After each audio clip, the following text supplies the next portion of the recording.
கிறிஸ்துவில் பிரியமானவர்களே, ஆண்டவராகிய இயேசு கிறிஸ்துவின் நாமத்திலே உங்கள் யாவரையும் வாழ்த்தி ஆசீர்வதிக்கிறேன். இந்த நாளுக்கென்று தேவன் நமக்கு அருளி இருக்கும் ஜீவ வார்த்தை சங்கீதம் 145:19.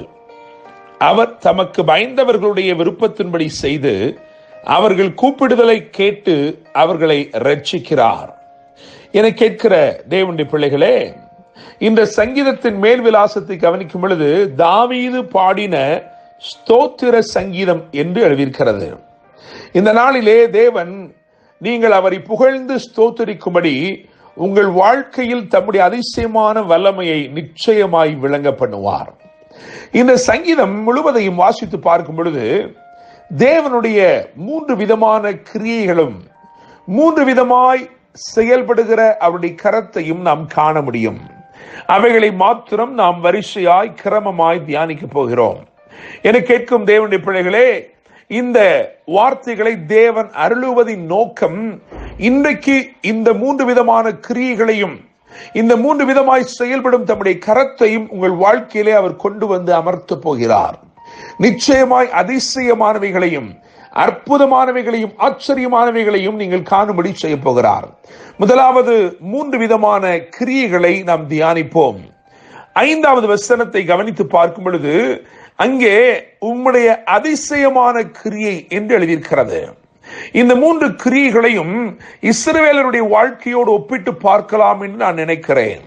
முதலாவதாக அதிசயமான கிரியைகள் என கேட்கிற தேவனுடைய பிள்ளைகளே, நம்முடைய தேவன் அதிசயமான கிரியைகளை செய்கிறவராயிருக்கிறார்.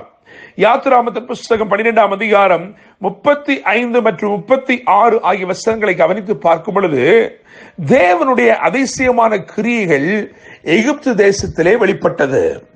இஸ்ரவேலர்கள் புறப்படும் நேரம் வந்தபோது ஆபிரகாமுக்கு ஆண்டவர் சொல்லி இருந்த வாக்குத்தத்தத்தை நிறைவேற்றும் பொருட்டு, அதாவது உன்னுடைய சந்ததி அடிமைப்பட்டிருப்பார்கள், ஆனால் அவர்கள் புறப்படும் போது வெறுமையாய் புறப்படுவதில்லை, மிகுந்த பொருளுடனே அவர்கள் புறப்படுவார்கள் என்று சொல்லியிருந்தார். அந்த வார்த்தையை நிறைவேற்றும் முகாந்தரமாய் தேவன் செய்த அதிசயமான கிரியைகள் எப்படி இருந்தது என்று சொன்னால், அவர்கள் எகிப்தியரை கேட்டார்கள். எகிப்தியரோ தங்கள் வெள்ளியுடைமைகளையும் பொன்னுடைமைகளையும் எடுத்து கொடுத்தார்கள், வஸ்திரங்களை எடுத்து கொடுத்தார்கள் என்று எழுதியிருக்கிறது.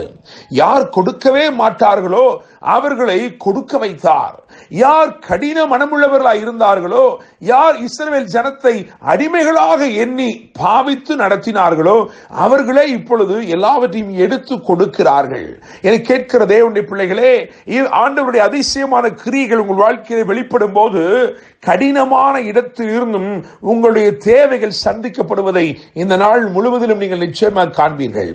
2வதாக 6ஆம் வசனத்தின்படி பயங்கரமான கிரியைகள், awesome works, அந்த பயங்கரமான என்று சொல்லப்பட்ட இடத்திலே ஆங்கிலத்திலே awesome, அதாவது நான் ஆச்சரியப்படும் தேவனுடைய கிரியை, பயங்கரமான கிரியை என்று இங்கே 2வதாய் சொல்லப்பட்டிருக்கிறது 6ஆம் வசனத்திலே. யாத்திராகமம் 14:21 வாசிக்கும் பொழுது செங்கடலிலே அந்த தேவனுடைய பயங்கரமான கிரியைகள் வெளிப்பட்டது.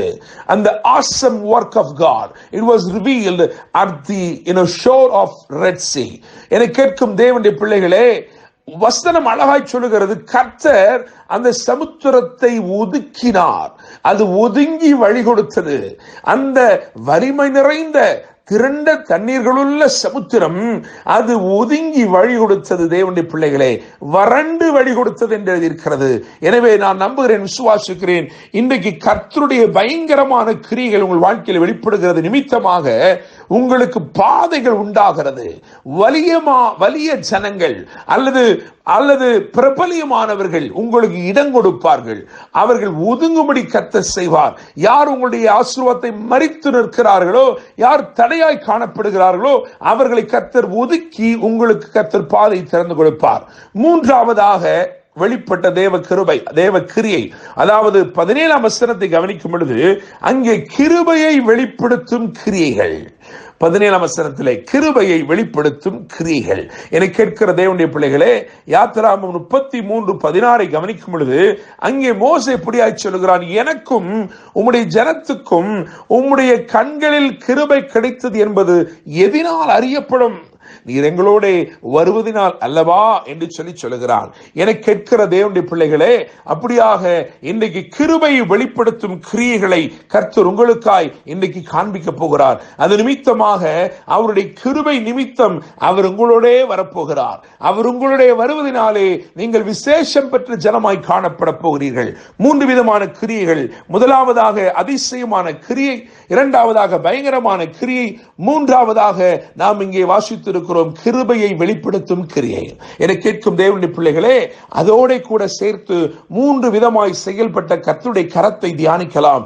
முதலாவதாக 14 வசனத்தை கவனிக்கும் பொழுது, இது தாங்கும் கையாக அல்லது தாங்கும் கரமாக இருக்கிறது.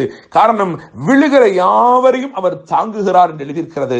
அவர் உங்களை தாங்குகிறபடினாலே நிச்சயமா நீங்கள் இன்னைக்கு விழுந்து போவதில்லை. தேவனுடைய பிள்ளைகளே, விழுகிற யாவரையும் தாங்கும் கரம் என்று எழுதியிருக்கிறது. அதே 14 வசனத்தின் பிற்பகுதியை பார்க்கும் பொழுது, அது தூக்கி விடுகிற கரம் என்று எழுதியிருக்கிறது. மடங்கடிக்கப்பட்ட யாவரையும் தூக்கி விடுகிற கரம். ஒருவேளை நீ மடங்கடிக்கப்பட்டு விட்டாய் என்று சொன்னால், அல்லது மூழ்கி விட்டாய் என்று சொன்னால், உன்னை தூக்கி விடுகிற கரமாய் இருக்கிறது. பேதுருவை தூக்கி எடுத்தது போல் உன்னை திரும்பமாய் தூக்கி எடுப்பார் நிச்சயமாக. மூன்றாவதாக 15 மற்றும் 16 ஆகிய வசனங்களை வாசிக்கும் பொழுது, திருப்தியாக்கும்படி திறக்கப்படும் கரம். உங்களுக்காக உங்களை திருப்தி செய்யும்படி அவருடைய கரம் திறக்கப்படுகிறது. தாங்கும் கரம் என்று தியானித்திருக்கிறோம், தூக்கி விடுகிற கரம் என்று தியானித்திருக்கிறோம், திறக்கப்படும் கரம் என்று தியானித்திருக்கிறோம். என கேட்கும் தேவனுடைய பிள்ளைகளே, சங்கீதம் 145:19 அவர் தமக்கு பயந்தவர்களுடைய விருப்பத்தின்படி செய்து அவர்கள் கூப்பிடுதலை கேட்டு அவர்களை ரட்சிக்கிறார். இந்த நாள் கர்த்தர் உங்களை விருப்பத்தின்படி செய்கிற ஒரு நாள். இந்த நாள் உங்கள் கூப்பிடுதலை கேட்டு உங்களை ரட்சித்து உங்களை ஆசீர்வதித்து வாழ வைப்பாராக. என்று அன்புடன் pastor Daniel Moses. God bless you.